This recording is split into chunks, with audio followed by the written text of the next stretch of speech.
eventually you get absorbed in, and you are Sonic.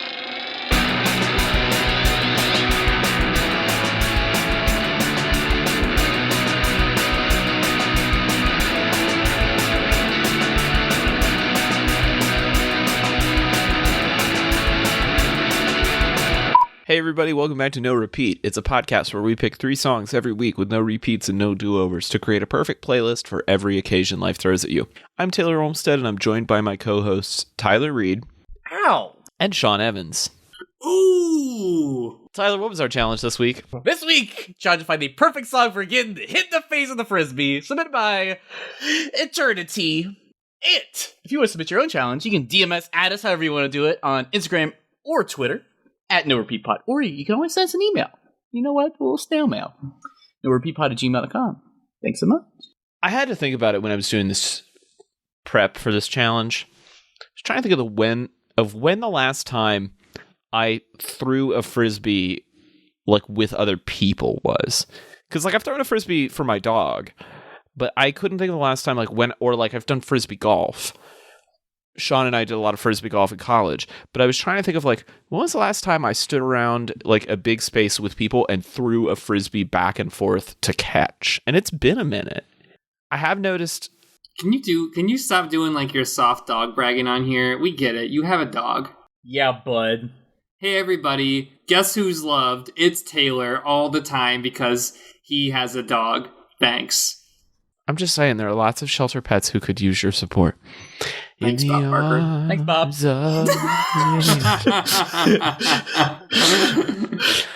No, but seriously, it's been a minute since I caught a Frisbee, and I feel like if somebody threw a Frisbee at me, it would probably hit me in the face. I was never super great at catching a Frisbee to begin with, and I feel like I'm rusty now. It would not go well. Can you guys catch Frisbee with something other than your face? I feel like Frisbee is such a seductively simple, mechanic that you're like, well, how hard can it be? But, as soon as you're trying to, direct it at a particular person or object, you're like, I have no idea how to control this. This is magic beyond my comprehension. Because it really does feel almost like shuffling a deck of cards, where it's like you really just have to get the motion. You have to there's a sense of the rhythm of it that you have to really get down in order to do it, and that just means you're just gonna have to do it a lot. You're gonna suck for a long time, but it's always something I feel like I've wanted to do. Disc golf seems like fun. It is. Disc golf's very fun, and it takes up much less space than real golf. And let's be honest, we need space on Earth. Anyway, but no, so I don't remember. Probably Boy Scouts, maybe a little after post college, or post high school college era, where maybe someone invited me when they were getting into it, and then I tagged along, but I didn't do a very good job. That's the only time I can think about that I've disc frisbeed at all. Sean, you're the one that got me into disc golf, but obviously there's not a lot of catching involved there. Have you caught a Frisbee recently? Are you any good at catching the Frisbee? I don't know. It's been a minute since I've caught a Frisbee. I have one. I have an Ultimate Frisbee in my back of my car. Anytime, ready to go. Yeah, well, yeah, you gotta be ready anytime for a game of Ultimate. I don't catch disc golf Frisbees because they hurt like hell. Yes, they're way harder. I have never been fortunate enough to be, or I should say, I've been fortunate never to have hit anybody with a disc in disc golf. I have been hit in the back with a disc before, which hurt really bad, right in the shoulder blade with a driver. It hurt. It really hurt. Yeah. No, I feel like it's been a minute. I do think there's something about, like Tyler said, the seductive simplicity of Frisbee, that it does take some practice. it looks so easy and it looks so appealing. And it also, to my mind, looks like the kind of thing that happens like in a stereotypical college campus. It's like every admissions brochure has people doing Frisbee, and every like movie we saw as kids that like took place at a college or a cool high school in California, there were like people out on the green playing Frisbee, as if that was just like a thing that everybody who went to these cool schools knew how to do. And like the coolest character in the movie would like be walking by and somebody yelled, "Look out!" and they just like catch the Frisbee without even thinking about it, you know? This pretty Matthew McConaughey-esque person. Yes. Yes. Stupid, sexy Matthew McConaughey. Dumbass.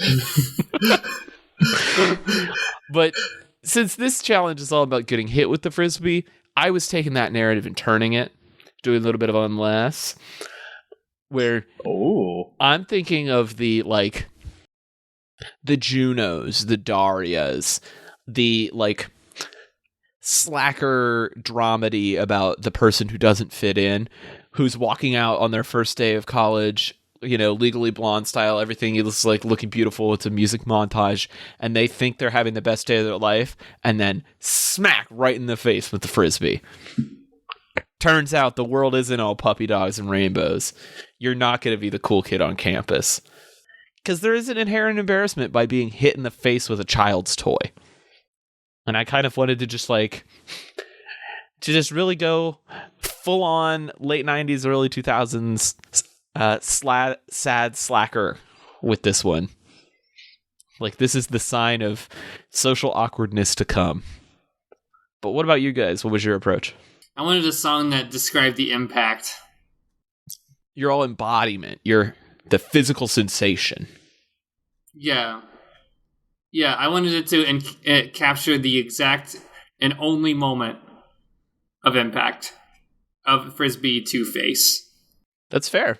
I think I captured that. I don't want to give it away, but I think I got it. I think I won. I think I won the night.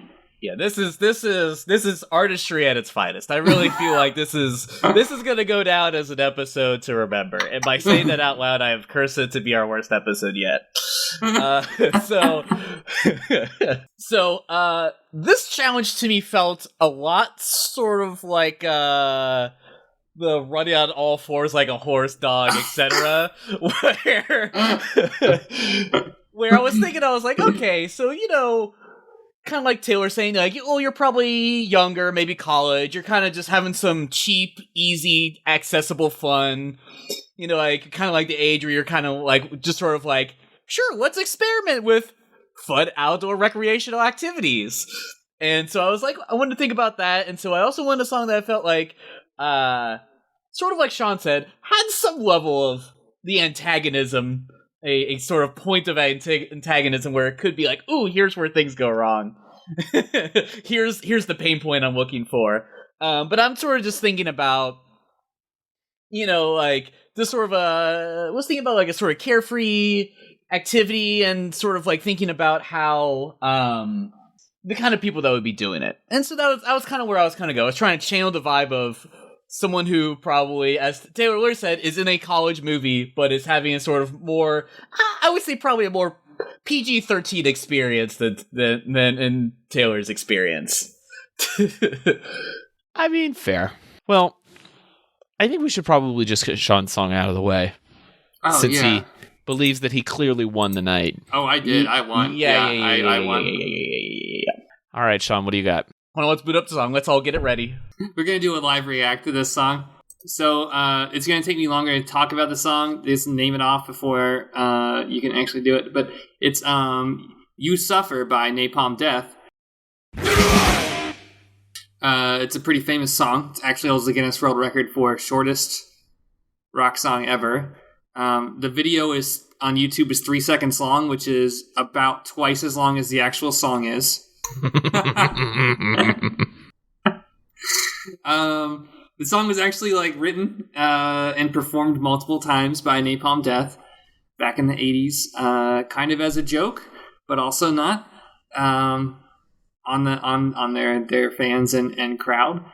But I think I was trying to capture a moment of impact song and it needed for me to be a short song, and ideally a rock song, just because it needed to have that guttural feeling. And when I heard this one, as you all did, and right before you might have missed it actually if you like turned on your turn signal or something while it was playing, you really might have missed it. So go ahead and hit back a little bit. We'll just play it again. We'll play it again. Okay. Yeah, here we go. There you go. Okay, So one more time? That was the whole song. Okay. It's the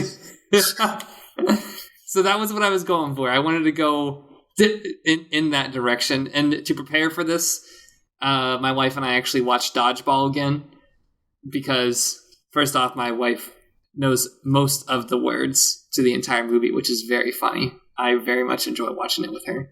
But also it's about people getting hit with, in this case, balls, but Frisbees, I feel like they're a little bit more dangerous to get hit by, because there's not like a round impact that's happening there. It's very much like straight line right to the face, probably.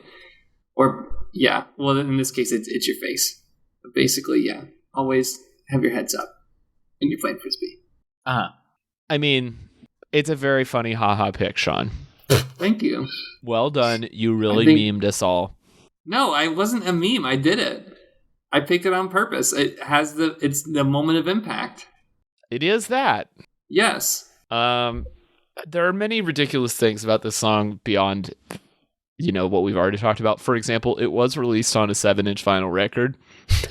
It is the only song on side A. The song on side B is called Mega Armageddon Death Part 3. It is also 1 second long. Good. Perhaps the biggest waste of vinyl in the history of music. Ooh, I don't know. Someone bought me a Sean Cassidy album once. True. I wonder where that ended up. I became familiar with this song when it was featured on the HBO show Silicon Valley, where the character Guilfoyle, as a joke, sets up a script on his computer where anytime the price of Bitcoin fluctuates, it plays this song. And so he just annoys the hell out of his whole office, because obviously Bitcoin fluctuates in price literally constantly. And so I always thought it was kind of funny for that. And then when this came in today, I was like, oh, okay, so we're just like, we're doing that now. Just gonna go down that road. Yeah, I mean, not much to say. It's a 1 second hardcore song. You didn't think that it was nothing musical stood out about it for you? The crescendo? I mean, I do think it asks perhaps the most important existential question of punk rock, which is, you suffer, but why? Yeah. They don't pose any answer. They just leave this dilemma out for the listener to debate. You suffer, but why? It's the sort of inherent chaos of life itself. It's sort of, pain is sort of arbitrary in a way, and you really can't predict when it's going to happen to you. You could simply walk out into the street and be killed by a car, and at any time, anything can happen. And so you could say, much like the Frisbee, the humble Frisbee is not going to kill you. Well, they could. Who's to say? Who? I don't know. Who threw it? Hits you right in the temple, bam, you're out. Arnold Schwarzenegger. Yeah. And so in some ways, the song sort of replicates the sort of short nature of life itself, that it can be snuffed out at any time, and so that you really need to be careful, but you also, at the same time, need to live life to its fullest. And just because it's short doesn't mean it can't have meaning. And Sean has chose a deeply meaningful song for a deeply meaningful challenge. Have you heard this song before, Tyler? I have not heard of this song before. Okay, when I submitted it and you opened it on YouTube and you saw that it was probably 3 seconds long, what was your initial reaction? I had loaded it up, as I was leaving from my parents' house, because we are recording this on Mother's Day. I was leaving. I was like, "Oh, this will be it'll take a few minutes to get through this song. It'll be fine. We'll be good." I was like, "Oh, okay, all right." So now I'm gonna check the YouTube. I'm gonna retype the song in again. Gotta make sure it wasn't a glitch. Yeah. Then I checked on Spotify. I was like, okay, all right. And I was like, all right, live. And then they played the 2 songs. They're like, just so you know, we played 2 songs. Yeah, I read a quote from their lead singer at one point where he talks about how this song was written as a joke, and they would literally play it 30 times in a show just to say that they did it. Best part. Why not? I will, just to say, it's very funny, but also, I mean, it does feel like getting hit with a Frisbee. Well, Tyler, why don't you blow our minds with your pick? All right. This week, I chose 25 by Bomb the Music Industry.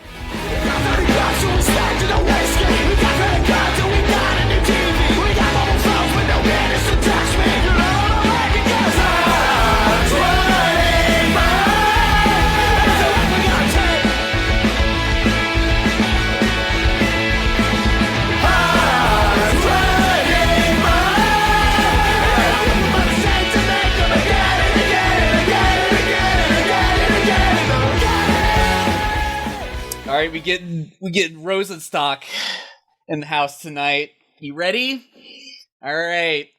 So I recall listening to this album forever ago. I'm pretty sure this was the era where I was just finding like web rings where I was just downloading whole albums from like for example, like from Jeff Rosenstock's label that just was like, here, you could just take these, pay what you want.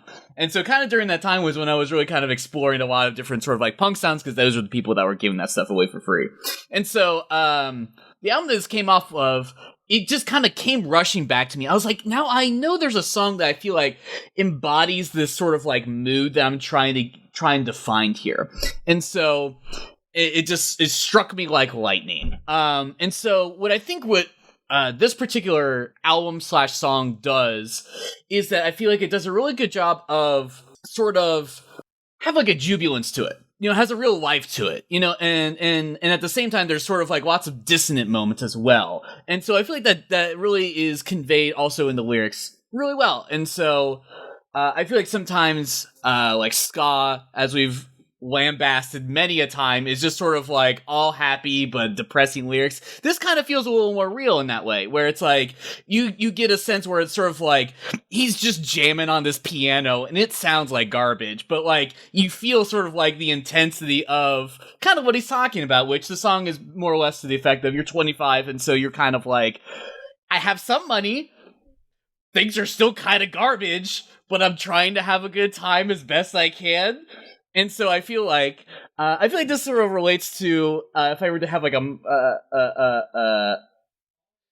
have the sort of like picture of someone who's playing Frisbee and getting doinked in the head, probably a little inebriated on a college campus, not paying attention. You know, they got the whole world is sort of like falling around them, but you know, they're just having a very cheap and easy sort of like free activity that they can do and just sort of like really sort of just trying to live in the moment.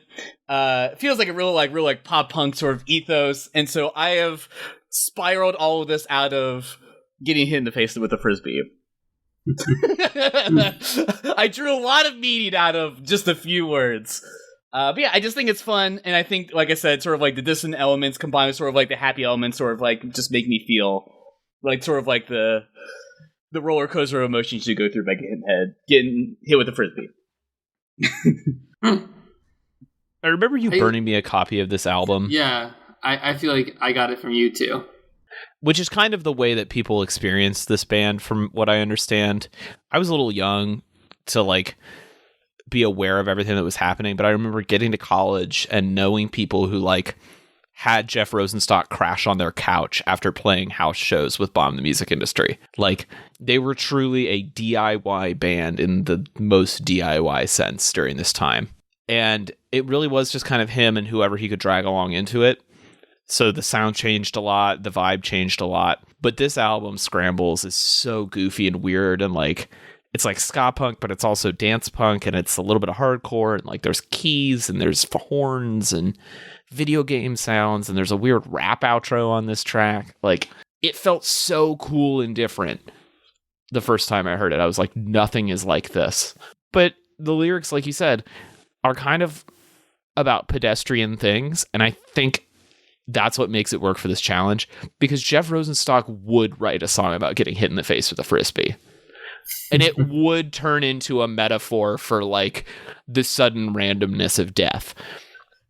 Because that's how he writes. Like, he has an amazing song about how he got too drunk and bought a new pair of Nikes, and it turns into this, like, spiral of hatred against consumer capitalism. Just because he, like, bought some shoes online when he was drunk.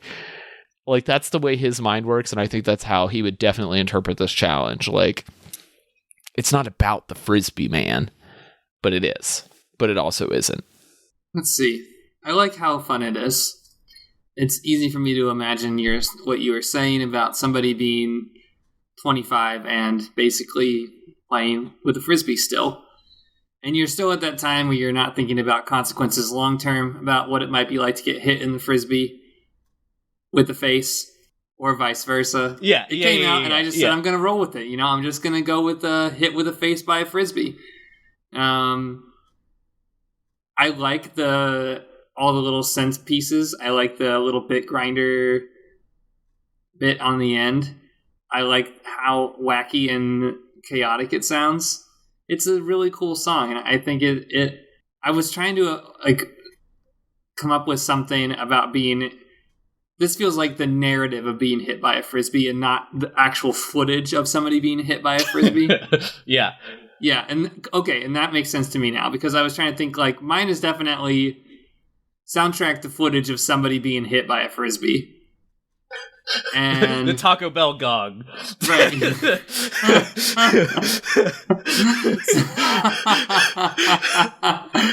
So yes, that's definitely what I was going for, and I think this is very well done. Yeah. Well, that just leaves me, and this week I chose "Circle the Drain" by Soccer Mommy.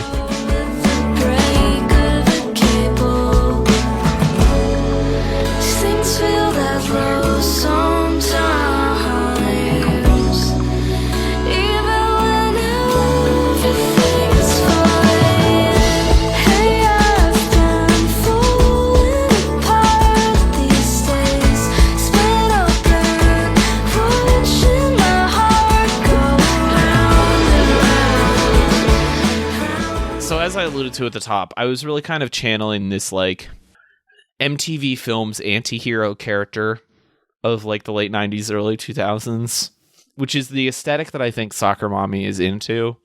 Mm-hmm. Like, it's very slacker rock. And this song in particular feels like you've heard it your whole life. Like, it sounds so much like the late 90s indie rock. But it's, you know, it's a newer song. It's from 2020. And it's got that same kind of, like Tyler was saying, like, really happy melody, really sad lyrics about feeling like your life is spiraling down the drain and it's all out of your control.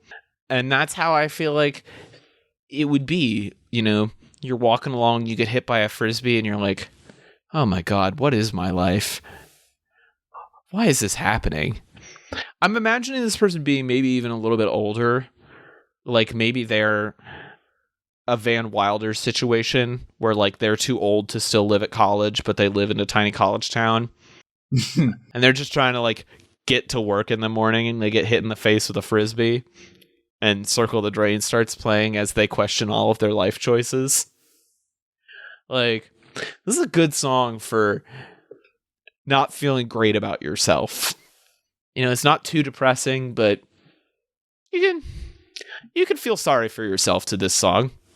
And then it's a crisp, 3.5 minutes, and then you're done.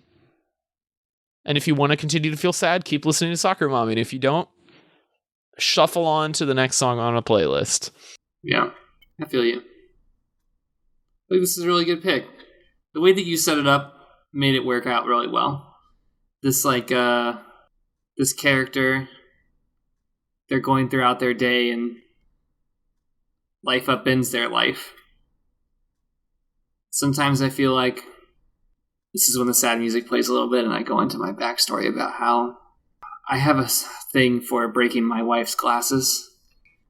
I've done it a few times. Usually not with Frisbees, but usually by hitting them. On accident, every time. Breaking them. And sometimes I feel like she feels like this. She was just going about her day when all of a sudden the Frisbee of life just took away her sweet glasses. The glasses that made me fall in love with her. I broke them. With a racquetball. What a horrible husband you are. You know, folks at home, make sure to clip this in its entirety. You gotta let him say the whole thing. Very important. I really went into this having no idea what this was gonna be like soundtracking, because I'm like, this seems like how sad are you about getting doinked with a frisbee? It's come on, man, it's all right. It's okay, buddy. These wounds will heal. But not the wounds in my heart, man. Yeah. As soon as you put into perspective of someone who's already having a bad day and who's like perennially already kind of in a bad mood, and it's just like, oh man. Like a literal Daria situation. You're like, yeah, this makes a lot of sense. It's also, goodness gracious, can I just say that I hadn't actually watched this music video until we're sitting here recording it, and I'm like, God, they really do a good job of just, it's not literally the 90s, but it makes you feel like you're transported back to a time. It feels like I'm back. And also a music video that feels like they could have been playing Frisbee. They're like skating around just at an abandoned water park. What a great concept for a video. Found footage. Anyway, I think this works for both the challenge, and I just love a soccer mommy. I feel like there's the sort of nebulous, like, sort of genre of bubble grunge that we're still, like, I'm just saying it because we don't have a better word for it, but, like, it's kind of nice to just have, I feel like this is a good example of this is not what the 90s sounded like, but this is what you remember it sounding like, and probably a better version of it. And so I feel like, if anything, we've just distilled the sounds of a previous era and really just sort of like built upon it. And I just think it's just nice. I think it really captures the sort of melancholy that I feel like if I turned on the radio when I was a kid, how I would feel. That time period was kind of weird. There was a lot of weird, like, soft rock going on at that time. Makes sense the way we are. Anyway, I feel like I got hit by a frisbee by listening to the song, so you did a great job. All right, so back this week with listener suggestions. Getting hit in the face by a frisbee. Episode 183. Julian Seth picked "I'm With Stupid" by Static X, a band that you've probably heard of if you ever owned a PS2. That's the guy with big tall hair for no reason. Yes, correct. That's the only defining characteristic I can remember about them. Kid Penn chose "Untitled." How could this happen to me? ? By Simple Plan. Oh God, I forgot this song. Yeah, also right? An incredible song for this challenge. Wale chose "The Number," 1979, by the Smashing Pumpkins. I have no idea what that song sounds like at all, so yeah, you're gonna have to, not really sure there. We all know what that song sounds like. Is that the one with the butterfly and the bullets? Yes. Uh-huh. Yeah. Love you. Thank you for picking that. And then Miranda Barzy. Did I pronounce that right? Awesome. Picked Santa Rita. Is that no. Santeria. Santeria. See, Santeria by Sublime. And I know what this song is. Mm-hmm. That's a good pick. I'm trying to imagine. I'm not a big Sublime fan. No. This is the only Sublime song I like. They fall into the same category as anything that 311 made, which is inhabited on the same realm as anything by the Dropkick Murphys. Ooh, wild. You know where to find me. How you feel about Incubus? Anyway, but I feel like this song is actually another. I think there's a multiverse where we did choose Santeria, because I feel like that song also is just kind of about living a day, and sometimes stuff goes bad and you're just trying to get through it. So yeah, good pick too. Oh, and with that, we at B-Sides. People may want to know what they are. I only had one. After you. I had Young Adult Friction by The Pains of Being Pure at Heart. It was my only B-side. I shot from the hip, baby. Tuesday, I said, I'm picking this song. Wow. This is what I'm picking. Let's see. I probably already picked Hardest Button to Button for this show. You did. By the White Stripes. Yeah, I feel like it would be good. The other way that I wanted to come up with it was doing like a Friday Fails kind of video. And what would I soundtrack that with? That was one of them. We talk about this song on here. I don't know if it's been picked yet. California by Phantom Planet. I don't think it has. Any slow motion anything to that song would be really good. It hasn't been picked yet? I don't think so. Oh, okay. Maybe someday. And then I think it's Born on the Bayou by the Orwells. There's a lot of Orwell songs that would have done very well for this one too, where it's some like slow motion Frisbee hits. Just has that vibe. Oh, they put the body in the bayou. That's what it is.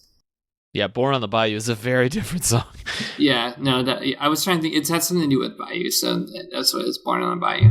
They put the body in the bayou. Well, Tyler, if people want to play a round of Ultimate with you, where can they find you? Hey, everybody. You can find my design illustration work at rudepets.club. And as always, you can find me on the socials as Rude Pets Club on Instagram and Twitter. Sean, if people want advice on their disc golf drive, where can they get it from you? Don't come to me, but Kelly Sean on Instagram. And if you want to play some other yard games with me, you can find me on the socials at TC Olmstead. And if you want to listen to these songs, they'll be on the official No Repeat podcast playlist. But we'll be back next week with another episode of No Repeat.